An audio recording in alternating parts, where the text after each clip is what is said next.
Hey y'all, welcome back to Dr. Mandy Unedited, the podcast where we're talking all about research, writing, and academic realness and your PhD.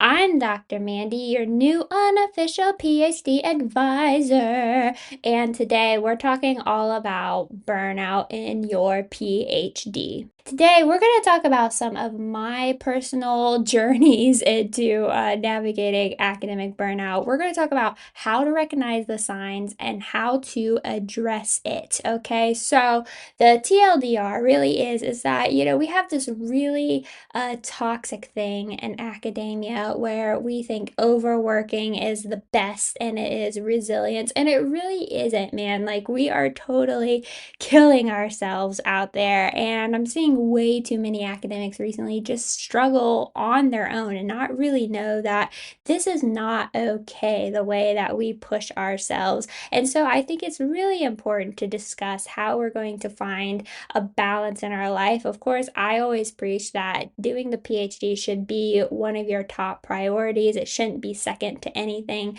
However, you should also have one of those other top priorities, your own well-being. But first, let's talk about all the goss. And the goss today, y'all, is probably going to be an update on my personal research life. I feel like my research world has just been a whirlwind over the past, especially the past couple of weeks. And so I just want to let you know what I'm up to, what I'm getting on with. I've really been focused in developing myself as a collaborator and a networker, just getting my face out there. I think the first several months that I worked in research in the UK, I was kind of in the background a lot. And so now that I've kind of gotten into some new research experiences, I find that, oh man, I kind of missed out on a lot of really great networking opportunities and things like that. So I've really been working very, very hard on, just getting my face out there. And I want to give a shout out to anyone that's listening that has, taken the time to have conversations with me and help me understand what resources are out there and inviting me to meetings and groups and introducing me to people. It's really, really been awesome. And so this weekend, I had the opportunity to go to a little research event in a place called Exeter. And this was the first time that I had been to Exeter, and it was really, really freaking cool. And it was also really cool because I took my partner with me, and this was the first time that he kind of got an experience to see about what I do in research. And so the event that I went to, it was not it was kind of a research conference, but it was open to the public. It was very family friendly and things like that. So you had the typical things that you would see in these research events where people have their posters and they're showcasing their research, but they kind of had a lot of interactive hands-on things. There's Play-Doh, there was tech, there was all these cool things that kids could get involved with. And I just think that's just a really great way, because I mean, I'm really passionate about getting people that are not necessarily academics into research. And so it was a really, really cool event. And again, my partner was there with me, just watching him ask all of the the research questions and stuff like that, and just understanding what I do when I, present at these events as well was pretty cool. It was also really interesting because the night before, we just so happened to be watching a documentary on, I guess, archaeological findings in the UK. And in this documentary, they were showcasing a lot of really cool technological tools that they use to kind of build 3D models and I don't know, just kind of map these bigger structures. Like the one that they were using as an example in the show was a ship that had been shipwrecked in Cambridge somewhere, but they dug it up in like some random football field.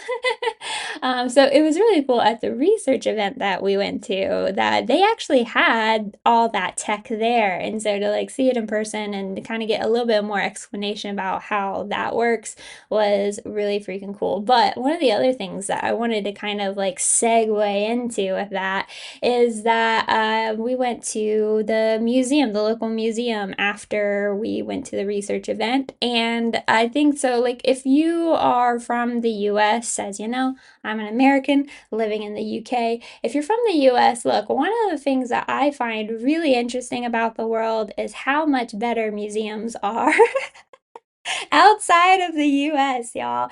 I have been to, museums all over the world, and I'm always impressed just like how put together, how informative, how like beautiful they are. And it's not that you can't get that experience in the US, but one of the things that I love about the UK is that they often have free museums wherever you go. And whenever I hear like, oh, a free museum, that sounds really kind of like whatever. I've been to free museums in the US, and they do what they can do, but the museums in the UK are just absolutely stunning. Like, I mean, like, they are high quality, gorgeous museums, and a lot of times they're free, which blows my mind because like the same type of museum that you go to in the US, it could easily be like, $30 or $40 just to like get into them. So we went to, I believe it's called the RAM in Exeter, and that was really cool because it had just loads of eclectic things, really, like animals, things from all over the world. It had so one of the things about Exeter is that it has a lot of Roman history. It's surrounded, I guess, by a Roman wall, and so there was a lot of stuff about Roman whatever history there. And again, another cool thing that we were watching in the documentary I was talking about the night before was how to strike coins and some like history between like the Roman coins and then getting into like, the King Henry VIII era. If you don't know the history of King Henry and how he made coins back in the day, you should definitely look it up because it's really, really interesting. But again, it was kind of like all that stuff that I saw the night before was now present in my face in the museum. One of the other cool things about this museum that I think my partner really appreciated, because if you didn't know, he is Fijian, and he said that he had been to this museum before, and they used to have a huge display of like some sort of Fijian costume, traditional costume of some sort. I'm not sure what it was, but it was no longer in the museum, which I think that in the past there had been kind of a push to return that to Fiji. So I think it was really meaningful to him to see that that wasn't in there. Of course, like they still have a lot of like the Fijian war clubs and things like that, which he always likes to like go and look at because, I mean that's history, but like those bigger, more like more meaningful things that might be more rare that don't necessarily belong in a museum in England were no longer there. So, that was kind of like a really interesting thing to realize, I guess. But anyway, enough ramblings about, whatever my personal life. Let's talk about burnout in academics. Okay, so like I said, yeah, it's this really toxic thing that we've got going on where, we're kind of just taught that we need to really push ourselves, and we've got to go to the nth degree to be successful in academics. But I think it's about time that we really start championing well-being at the same level as all of that hard work we're putting in. So I want to tell you a little bit of my personal story first before we get into some more technical things. I talk about all the time how my PhD was a really it was a revolutionary experience for me. I really learned how to thrive in my PhD, and I don't want to say that as, like, oh, you should be too. A PhD is definitely hard. There are so many different circumstances that so many different people are handling. And, so like, yeah, I can't stand here and say like, oh, it was great for me. It should be great for you, because the reality is like, it's hard for a lot of people. So my academic burnout really comes before my PhD. And, yeah, it was definitely a struggle. I've talked about a lot on this podcast and on my social media about how I was just diagnosed with ADHD just this past year. So I've, lived my entire life and my entire academic life not knowing that I was, one, neurodivergent, but also not really understanding how to take care of myself as a neurodivergent person in academics. And I think that, the history that I have with burnout has definitely revealed that. So, if you didn't know, before I got the PhD in education, I actually studied music. Music was, the one thing when I was a kid that I really, really wanted to study. So, I have a bachelor's degree, a post-bac, and a master's degree in music. And as I also talk about a lot, is because I didn't know I had ADHD and I just basically have a completely different learning style from everyone else. I've always really struggled with academics, and I spent a lot of my life thinking that I was just plain stupid. And so one of the first major things of academic burnout happened, when I was in my bachelor's program. I kind of decided that, since I wasn't really great at the academic side of it, then I had to be great at like the music side of it. So, how it all started is that I started going into the studio and practicing like 8 hours a day. I would be in the studio at 7 a.m.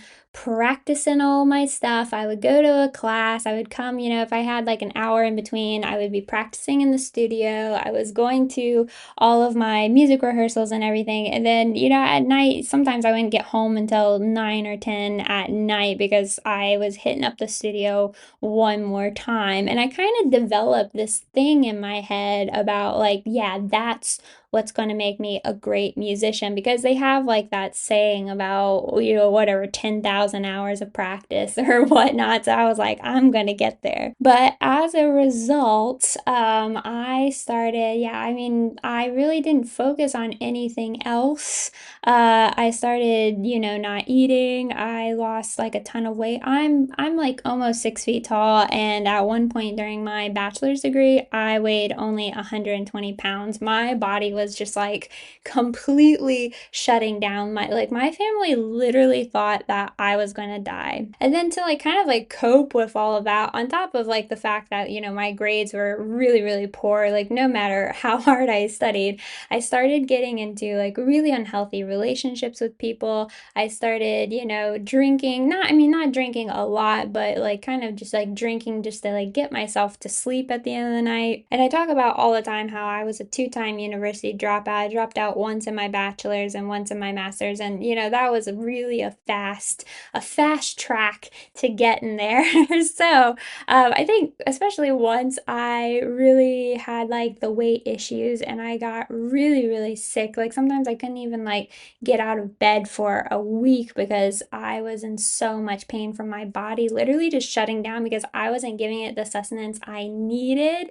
Once I really went through that, that hit me hard. And so I really started to focus on how my well-being can really be, just as important as the practice and the study. And so now I've kind of replaced all of those really harmful practices with focusing on well-being routines throughout my day, not only in my academic career, but now like as that I'm a researcher, it's still really, really important to me to take care of myself just as much as I'm abusing myself, really. And so some of the ways that I do that is, well, first, I'm a runner. I love to run, not just, for, I mean, I literally don't do it for time or to improve on anything. I just get up in the morning and I go for a run because that really sets my mind straight, and it makes me like kind of proud that, like I'm taking care of my body in some way, like I'm improving my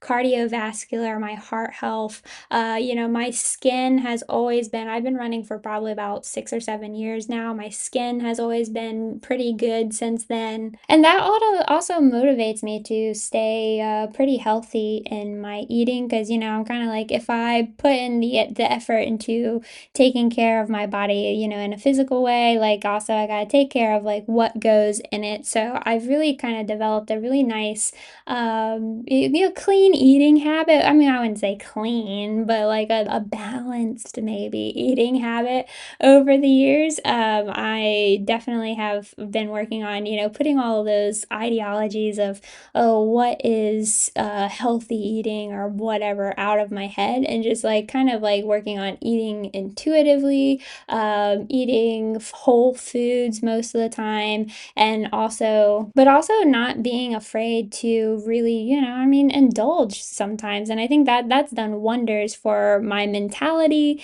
and my focus and my ability just to like carry myself out through the day. And yeah, on the well-being track, I also have a very like a skin routine and a hair routine that I do every day. So it's like every day I get up, I do my skin routine. I like, even though I work from home most of the time, I like to put like a little makeup on, feel fresh. I also have my hair routine that I do and try to really keep my natural waves going. And so that might sound like silly to say, or it might not sound like it's quite up your alley, but I think like the whole thing of like taking care of my body after going through those hard experiences and trying to manage academia and, just I guess be a human being, has really revolutionized the way that I work throughout the day. And then some things that I do for my brain is that, with the ADHD,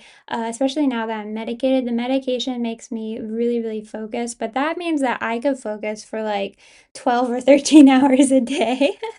But that also means that if I focus for too long or if I think too long into the day, I will be awake all night. So I really do have to practice kind of like a stopping point in my day and like kind of even a transition. Usually that transition is me cooking dinner for myself and my partner. And so, yeah, I definitely try to cut off when I'm going to just stop thinking about academics and work and research and all that stuff. Or else, yeah, I'm gonna be up all night long. Another thing that I do at the end of the night is that I read a book before I go to bed. It's an audio book because I can't read a book to save my life with my eyeballs. But I know people kind of give like, the little phone games and stuff a little bit of grief, but I like to just sit in my bed, listen to my book for a couple of hours, and play a game. And I think that that's been really good into helping me just like turn off all the stress from the day and get reset for the next day. And then finally, there's some things that I practice kind of during my work day that help me avoid the burnout. For the like, I pretty much work from home most of the times, and some of the things that I do, I talk about using a timer all the time. I use a timer throughout the day just to help me kind of like to stay motivated on my task. I usually write out like a little list of things that I have to accomplish that day, and then I give myself like literally a time limit to how long I'm going to work on those, because things like I talked about before, emails I sometimes can get really focused on, and I can spend an hour just trying to write an email that just says like, hey, thanks, okay, goodbye. You know what I mean? So I've started kind of giving myself a time limit when I'm answering emails. First of all, I only answer emails either first thing in the morning or at night. I don't like obsessively, I used to obsessively check my emails, which gave me a lot of stress throughout the day.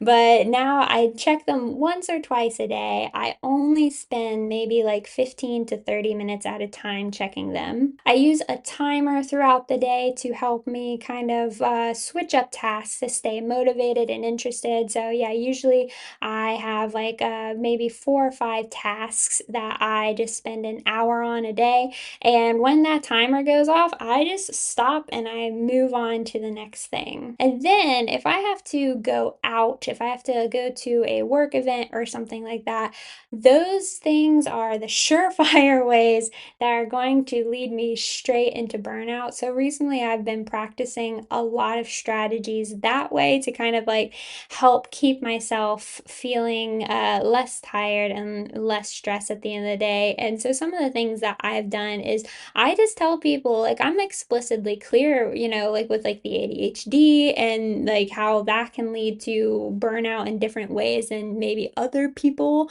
are used to. So, all of my supervisors and things like that, they know that I have ADHD. And I tell them, like, hey, if I'm in a work event, I'm like, I'm going to go sit over by myself for like 5 or 10 minutes.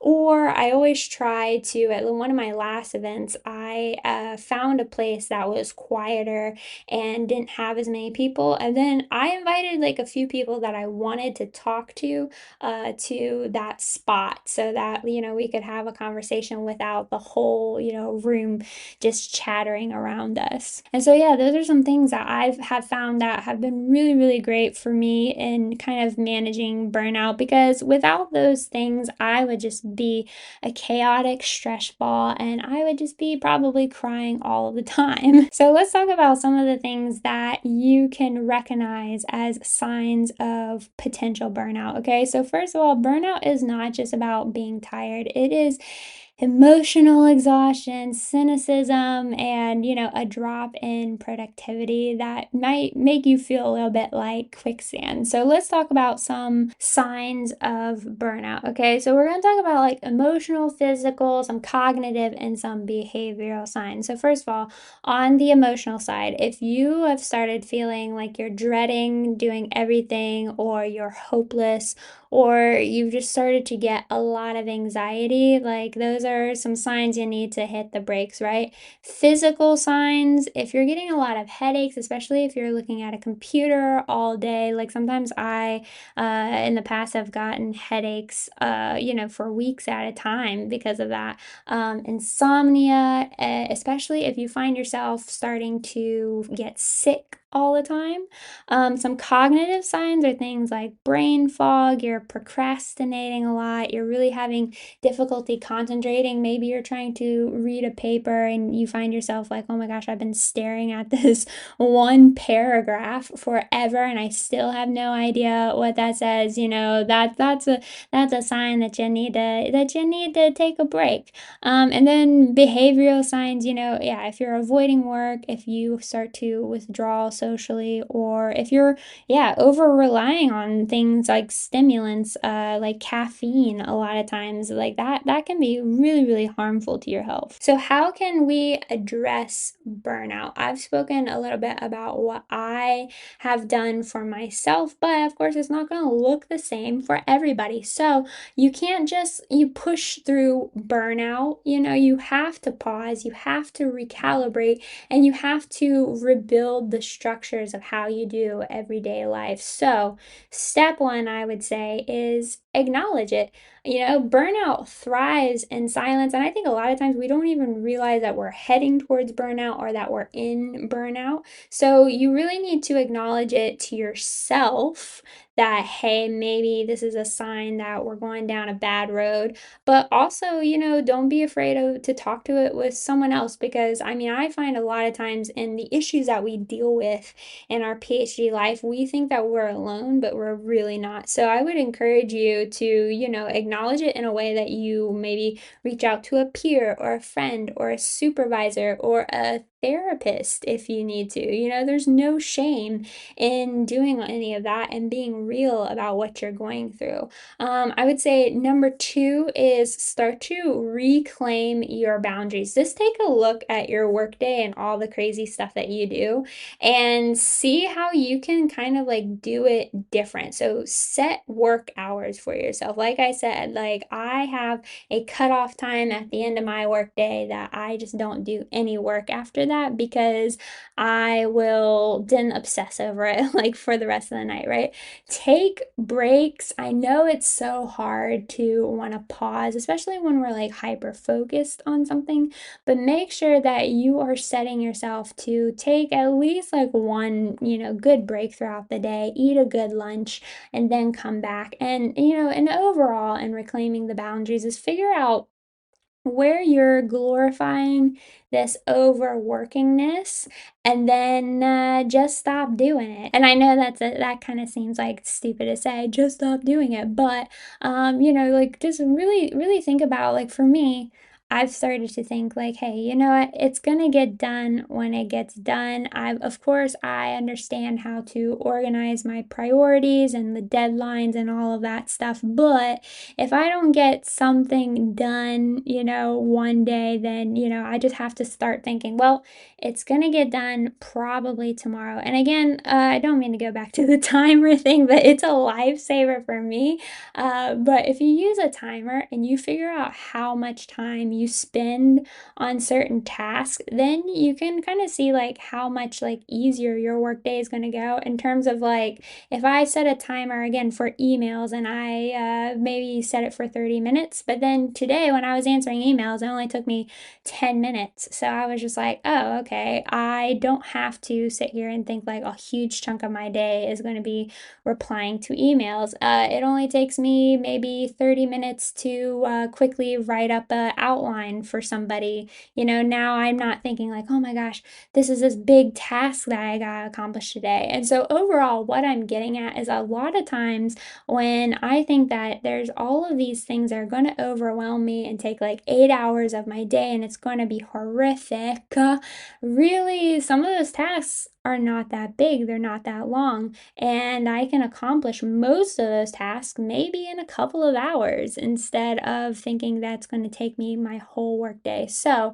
I would really encourage you to stop glorifying the overworkingness and really be real with how much time you're spending actually working and help rewire your brain to think like, okay, it's not going to take that long. And if it does take a long time, then you know what? It's going to get done eventually. I hope that made sense. Good God. But anyway, let's move on to number three, reconnecting with your purpose. Okay, don't forget to revisit why your research matters. Okay, don't get so bogged out in trying to understand qualitative research, quantitative research, all these different digital tools and all of the steps and how am I going to get through IRB to forget about why you're doing this in the first place. And so I would encourage you to, yeah, again, talk it out with somebody, keep a journal, or just set out some goals. I like to on my desktop. I like to periodically just keep like a little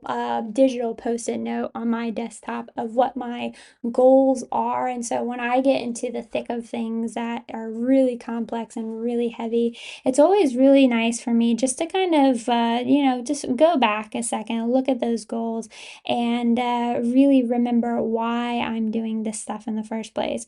Yeah, and then number four, look, restore your body, okay? Don't forget to sleep, eat, and move. I know a lot of people are not necessarily, I know I talked a lot about, how health is kind of a part of my well-being practices, and not everyone is about, super eating healthy or getting a full 8 hours or, going for a run or moving, and then that's fine, but you should incorporate those things somehow into your life. So yeah, it doesn't have to be trying to figure out how to sleep 8 hours, but like maybe like taking a cat nap once, or maybe even just like a couple times a week. It doesn't have to be eating super, super healthy, but just remembering to maybe try and eat breakfast one day. Okay.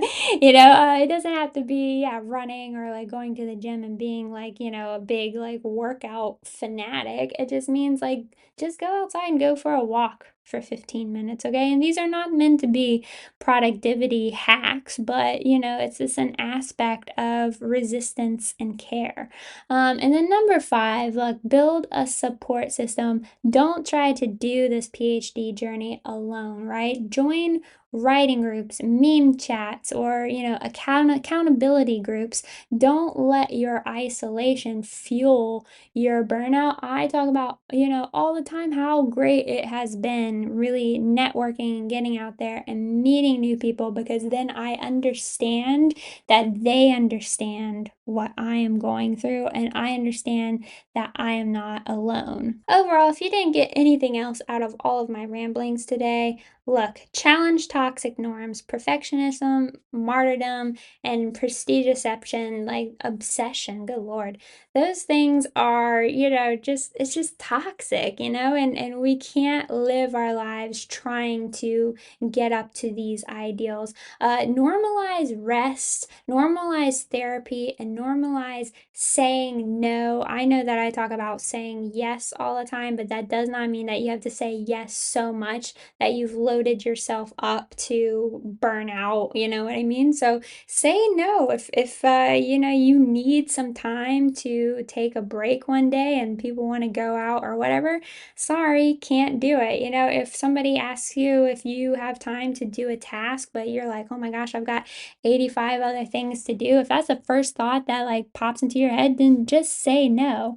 And I would encourage us all just to start to advocate for a structural change. We need better funding, we need clearer expectations, and we really need mental health support when it comes to academics, because this whole thing about, being this crazy work engine is just not going to work for all of us. So, anyway, if you need some help in your academic journey, be sure to check me out on TikTok. I got a lot of tips and hacks to writing, research, and academics on there. So you can find me at Life with Dr. Mandy, or you can probably just search Dr. Mandy. Mandy is spelled Mandie. If you need some editing help for your dissertation, your thesis, your journal article, your coursework, please reach out to me on my email, mandykf@gmail.com. That's MANDIE, kangaroo foxtrot at gmail.com. Or you can check my stuff out on my website. That's www.drmandyedits.com. Okay, in the meantime, I'm going to go take a nap. You need to go take a nap. Let's go take a nap together. It's not weird. It's just restorative, okay? I will talk to you later. See you next week. In the meantime, goodbye.